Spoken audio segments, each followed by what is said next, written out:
O homem que busca a Cristo Senhor, querendo a vida eterna encontrar, o santo conselho do bom Redentor não deve rejeitar.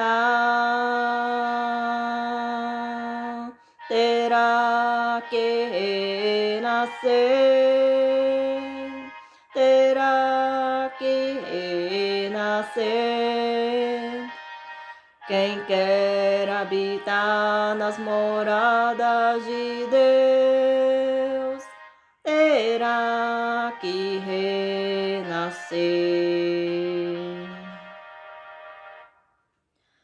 Da água e do Espírito, quem não nascer, jamais poderá ver o reino dos céus, e nem entrará nele para viver, jamais verá Deus. Terá que renascer, terá que renascer. Quem quer habitar nas moradas de Deus, terá que renascer.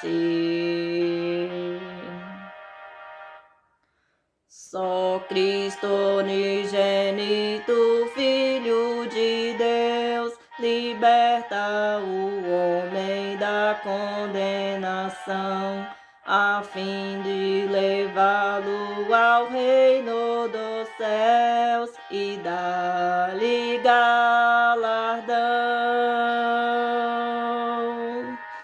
Terá que renascer, terá que renascer.